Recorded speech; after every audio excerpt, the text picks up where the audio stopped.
aí, galera, vocês estão bem? Eu espero que sim, porque hoje a gente vai para mais uma devocional do nosso catecismo. E para continuar o que a gente falou ontem sobre a pessoa do mediador, hoje nós vamos continuar falando sobre a pessoa de Jesus. E o que a gente vai ver hoje? A gente vai ver por que Jesus ele é Deus e ele também é homem.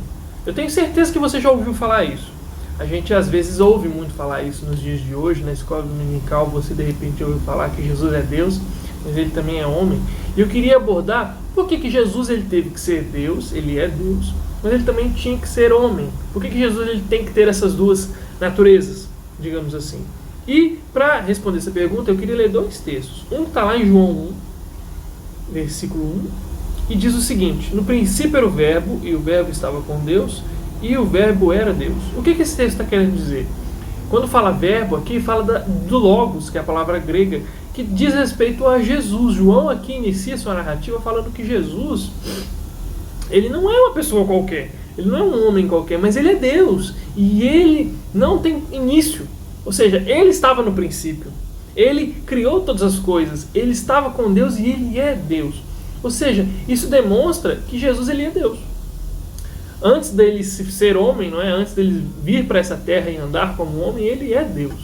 E por que Jesus tinha que ser Deus? Nós vemos que, a gente viu ontem, que o homem é incapaz de cumprir tudo que ele tem para cumprir. Que nós, por sermos homens e por sermos pecadores, nós somos incapazes de cumprir a lei de Deus, de fazer aquilo que Deus requer de nós. Por isso que Jesus, sendo Deus, consegue fazer isso, porque ele é Deus. Porque ele não é homem, ele não é pecador como eu e você. Mas somente Deus pode cumprir a própria lei. Somente Deus pode cumprir a lei de Deus. E o segundo versículo que eu queria trazer é que está lá em Hebreus capítulo 4, versículos 14 e 15, que diz o seguinte: tendo, pois, a Jesus, o Filho de Deus, como grande sumo sacerdote que penetrou os céus, conservemos firmes a nossa confissão, porque não temos sumo sacerdote que não possa compadecer-se das nossas fraquezas. Antes, foi ele tentado em todas as coisas, à nossa semelhança, mas sem pecado.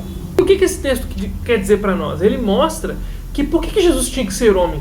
Porque Jesus, sendo homem, ele foi tentado em todas as coisas que nós somos tentados.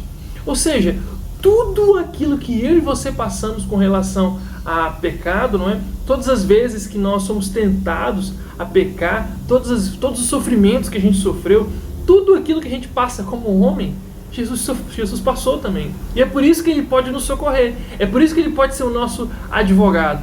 Porque ele sabe tudo aquilo que a gente já passou. Ele sabe tudo aquilo que eu e você sofremos. Ou seja, se Cristo Jesus ele já passou por tudo aquilo que nós passamos, se ele conhece o nosso sofrimento, nós podemos entender que não existe sofrimento grande demais que Jesus não conheça. Que a gente de fato busque a Deus nos momentos de sofrimento, que a gente nos coloque diante de Jesus, porque ele sabe por tudo aquilo que nós passamos. Por mais que o sofrimento seja grande e seja único, você pode ter certeza de que Jesus já passou por ele também. De que Jesus, como homem, sentiu a nossa dor. E que ele tem poder para nos socorrer. E que isso nos faça, e que isso possa fazer com que a gente, de fato, busque mais a Deus. Que a gente derrame a nossa alma diante de Jesus. Eu queria convidar você a fazer exatamente isso.